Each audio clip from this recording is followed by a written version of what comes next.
Morty and Charming Leo. Monday, the new mouse. Meet our friend, student, Miss Whisker announced. Theo just moved from Holland. She pointed to a small country from the map of Europe. Let's welcome him, she added.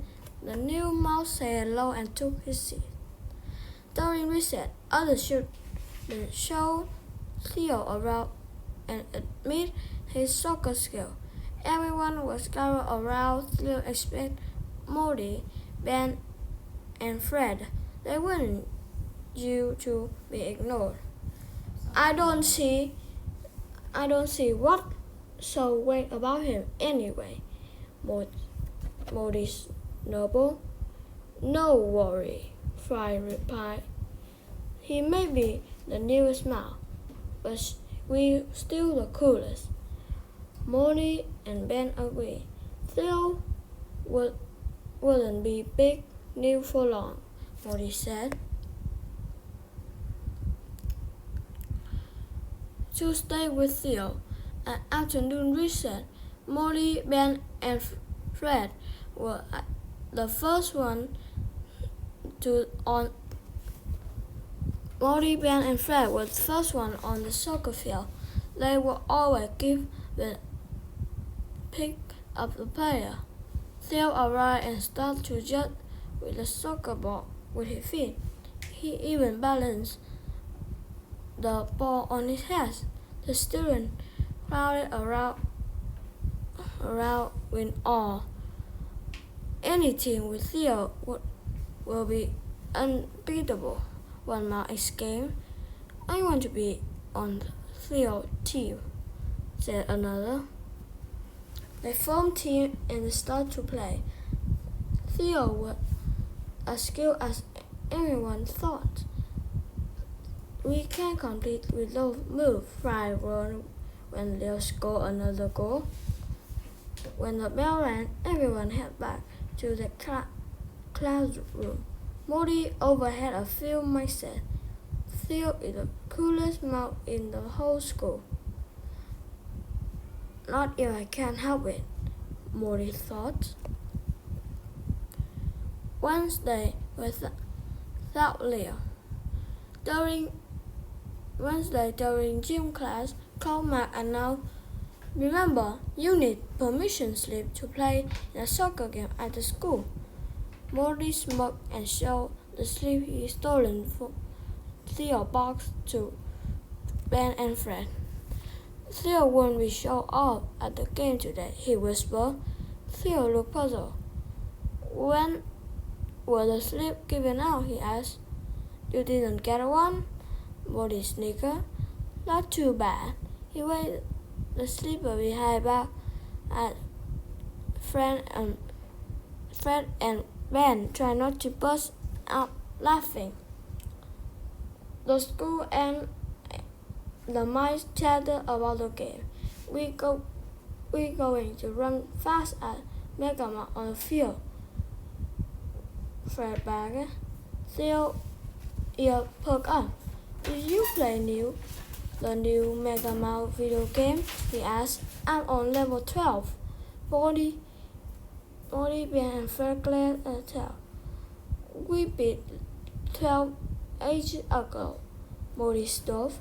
In fact, they were only made to level 13 this weekend before. Oh, Theo laughed. I suppose I'm not a good gamer. No kidding, Morty sneered. We only play with the best. Theo blushed as Morty, Fred, and Ben left the table.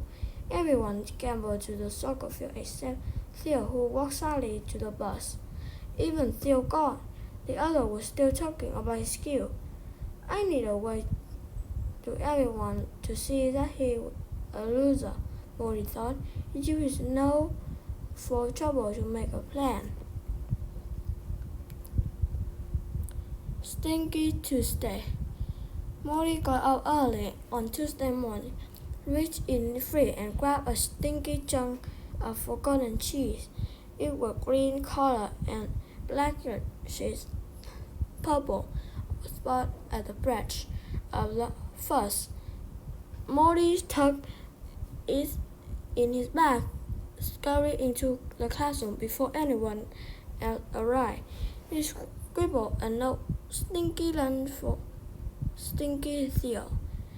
He placed the note over the nasty chuck and stuck it in Theo's deck. But the bell rang. The awful smell was everyone. Yuck! Sick, rotten, gross, the student squeaked, holding the paw over the note. Miss Sneaker held a handkerchief over the note. "Smell, someone had forgotten to take their lunchbox home," she said. "Clear everyone out of your desk." Leo placed a few people on the chair before he pulled out a turban tree. Morty watched him breathe slowly. Was Theo's eye watering from the smell or the note? He wondered. Theo brought a stinky bunch to Miss Sneaker Whisker. "I guess I forgot the tea in my desk. I'm sorry," he muttered. He skimmed the note in his hand. "That's all right, Theo," Miss Sneaker Whisker replied. "It's just a mistake." The class stared in silence as Theo returned to his desk. "No wonder he had such stinky breath," Morty said quietly to Miss Sneaker Whisker.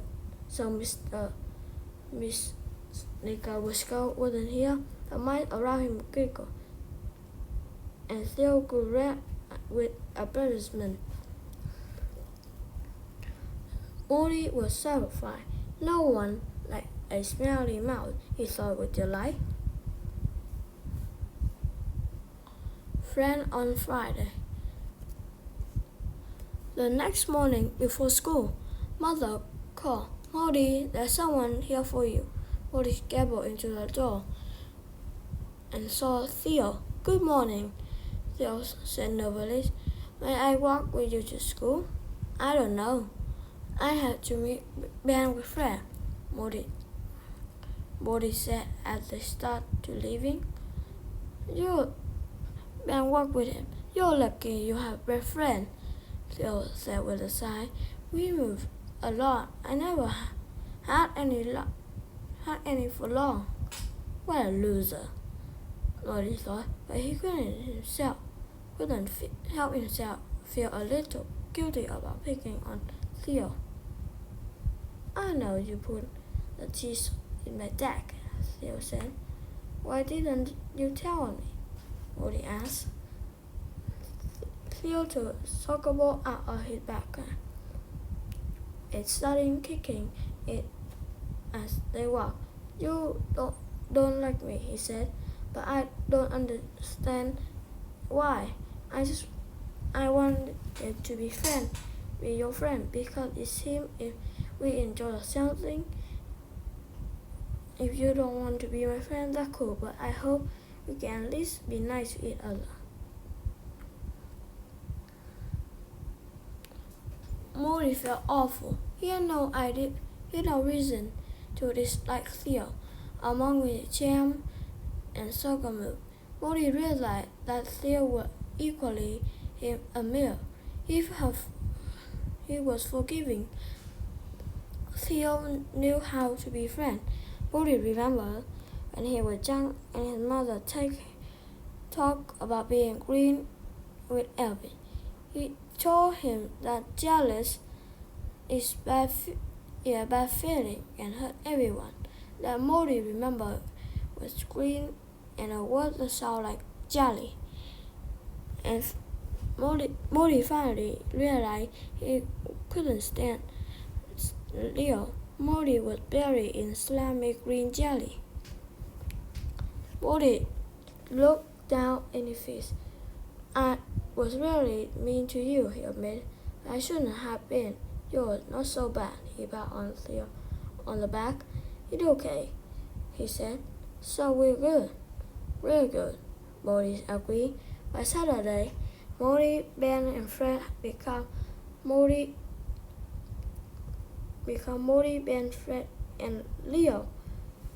They were the most popular mice, but with Leo in the group, Morty, Ben, and Fred soon become kinder mice.